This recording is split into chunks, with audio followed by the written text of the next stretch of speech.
Peggy 18. In this playthrough, we try a more direct approach of the Golden Cat mission. Co-creator directors Harvey Smith and Rafael Colantonio are here to walk you through it. Okay, so this time the player has done a different sequence leading through the streets leading up to the Golden Cat, and it has come in through the rooftops. So a lot of vertical movement in the game, a lot of mobility. In the previous area, you can get dropped off in the river, and you're here to kill Custis and Morgan Pendleton.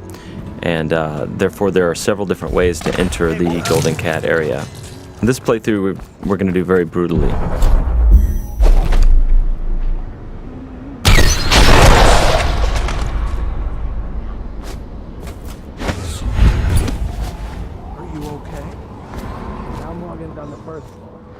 Need to get the men in position. The Ivory Room. All I can tell you is it's very heavily soundproofed. I'll leave the rest to your imagination. Custis is easier to know. Some night you just... Why would anyone pay for that? Rats, plague, elixir, bunch of crap. Huh?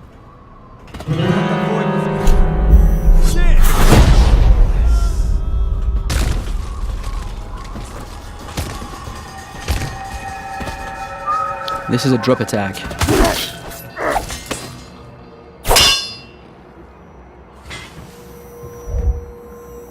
Talk to that nice girl again. The one I told you about. But you're at the Golden Cat, right? Yeah.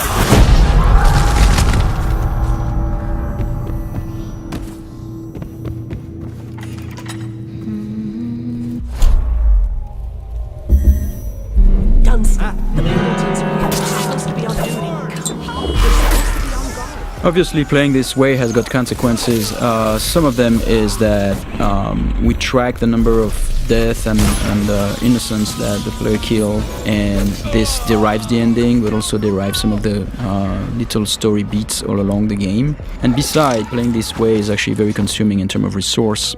So the player uses those resources like powers and his mana and his health potions, and he has to use them carefully.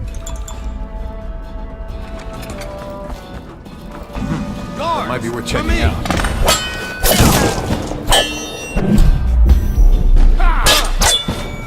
Take out his legs! So here the players stop time just before the guards have fired their pistols, and he's planting a spring razor there. When time resumes, it will kill them both.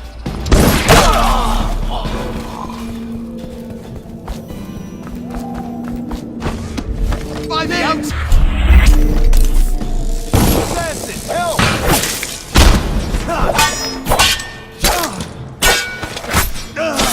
Game's combat with the sword, the melee combat, involves blocking and counterattacks if the blocking is timed correctly.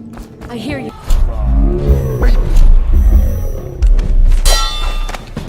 I'm a fool. I'll have you whipped and put to work in the...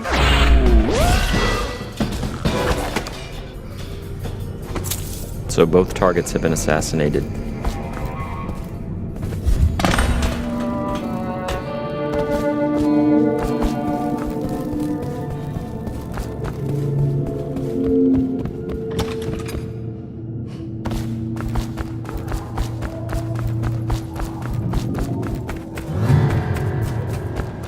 Huh?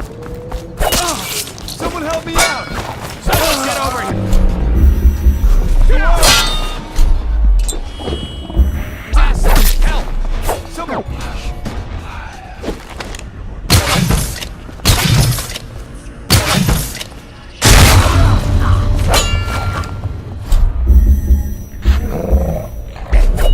The player's summoning rats. Once the rats are in the world, they're like little AIs. So sometimes the guards win, sometimes the rats win. And here the player has possessed one of his own rats and is now getting away.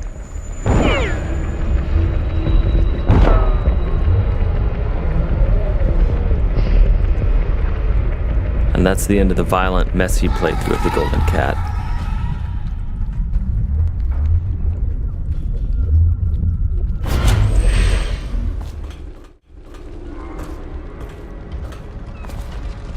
So this is a very different area. The previous area with posh and pretty, this is like desolated, abandoned. This is actually the area where there are weepers. It's called the flooded district. And there are those tall boys here that are preventing the weepers. The weepers are the plague-infected people. Those tall boys, their job is to prevent them from accessing the rich area. So they will shoot at the weepers and they will shoot at anything that tries to get through, including the player.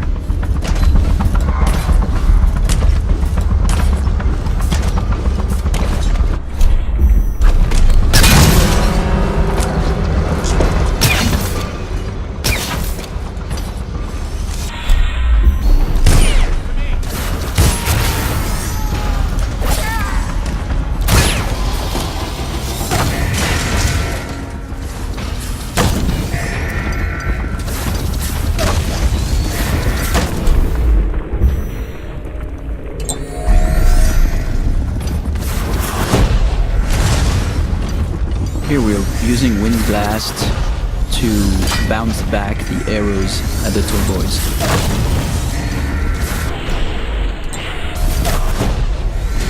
Using Wind Blast to knock the tall boys' phosphorescent arrows back at them is another combination of game mechanics that we did not plan for, but players found it quite fun. So we made some small changes to help support it.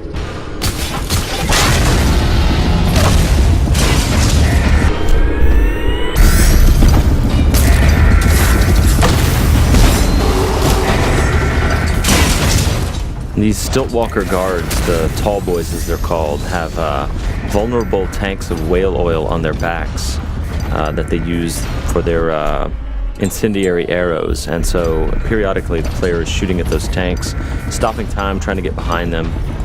The shields all around them are actual breakable wooden shields, so they absorb some of the player's shots, but periodically the player breaks one of them off. Here the player just possessed a tall boy and he's going to escape the area through those wall of lights here via tall boy. So the wall of light is a Tesla-like security device that's a powerful electrical field, and the guards at the beginning of their shift are attuned to it so they can walk through it, but the player cannot unless he hacks it.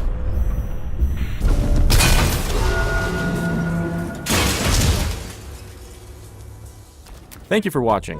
For an alternate approach, check out youtube.com/dishonored or dishonored.com.